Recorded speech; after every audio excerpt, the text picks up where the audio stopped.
Alasan kenapa banyak masyarakat Aceh kurang suka dengan orang Jawa. Nanggro Aceh tanah rincung, lama lindung Allah seramo Mekah. Fakta, kalau ada yang bilang orang Jawa gampang diterima dimanapun mereka berada. Namun pada kenyataannya, sebenarnya orang Jawa tidak mutlak disukai oleh semua orang di Indonesia. Aceh adalah salah satu daerah yang bisa dibilang kurang bisa menerima orang Jawa. Ternyata hal tersebut ada penyebabnya. Ya, dulu orang Aceh nyatanya sangat menyayangi Indonesia, Jawa khususnya. Namun ada beberapa kejadian di masa lalu yang mengubah ini. Lalu apa yang membuat orang Aceh tidak menyukai orang Jawa? Berikut ulasannya. Sebelum kita lanjut, seperti biasa bagi kalian yang belum berlangganan, silahkan tekan tombol subscribe untuk sama-sama kita menginformasikan kepada yang lain sekilas pengetahuan. Yang pertama, janji kepada rakyat Aceh yang diingkari. Aceh bukanlah daerah yang terjajah. Secara logika mereka sebenarnya dulu bisa berdiri sebagai negara sendiri. Tapi tidak, rakyat Aceh justru memberikan dukungan penuh kepada Indonesia dan kemudian bergabung pula menjadi satu kesatuan. Selain tekad persatuan, latar belakang kenapa Aceh setuju untuk mendukung Indonesia adalah janji Presiden pertama kepada para tokoh penting Aceh di masa lalu. Kunjungan Soekarno di Aceh, Presiden mempersilahkan kepada Aceh untuk mengatur daerah mereka sendiri dengan sistem hukum memakai syariat Islam. Asal rakyat Aceh yang dikenal garang ketika berperang itu mau membantu perjuangan kemerdekaan. Percakapan antara Presiden pertama dan para tokoh Aceh ketika itu sangatlah dramatis. Sayangnya, ketika Indonesia benar-benar merdeka, janji tersebut seolah-olah tidak pernah diberikan. Bahkan di tahun 1951, Provinsi Aceh dibubarkan dan kemudian disatukan dengan Provinsi Sumatera Utara.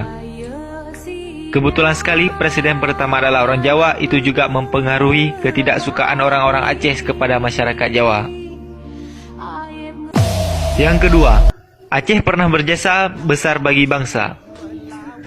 Salah satu alasan kenapa eksistensi kemerdekaan bisa terjaga adalah karena adil rakyat Aceh.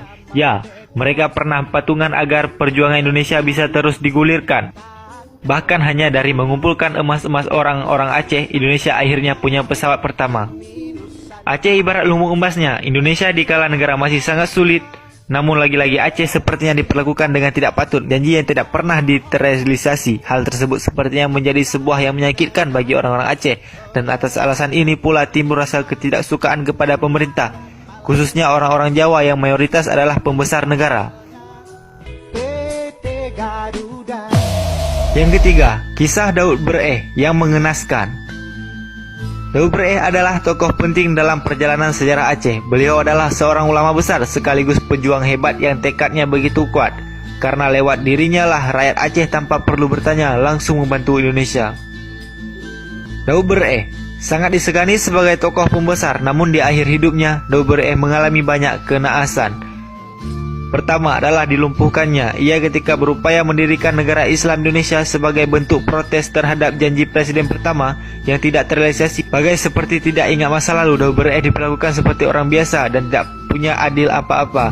Peristiwa itu juga sedikit banyak membuat rakyat Aceh merasa jengah. Yang keempat, Aceh dijadikan dom oleh Presiden Soeharto.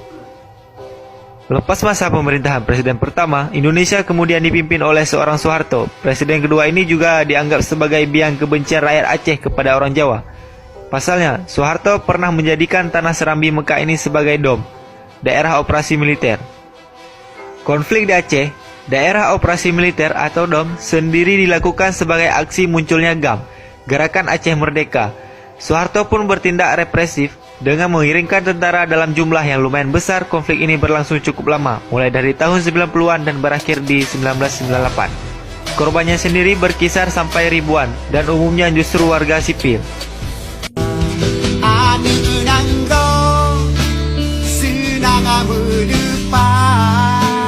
Yang kelima, Belanda dan orang Jawa menyerang Aceh. Indonesia boleh terjajah, tapi tidak dengan Aceh. Provinsi satu ini bisa dibilang sebagai satu-satunya daerah di Nusantara yang tak pernah mengalami invasi, baik oleh Belanda atau Jepang. Meskipun demikian, bukan berarti tidak ada upaya penjajahan di tanah Aceh.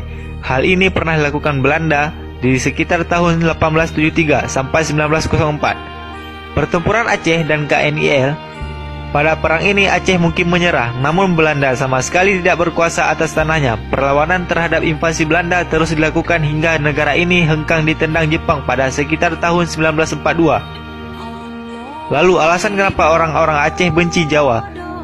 Fakta, kalau pasukan Belanda yang dibawa untuk menyerang Aceh berasal dari KNIL. KNIL sendiri terdiri dari orang-orang Indonesia dan sebagian besar adalah orang Jawa.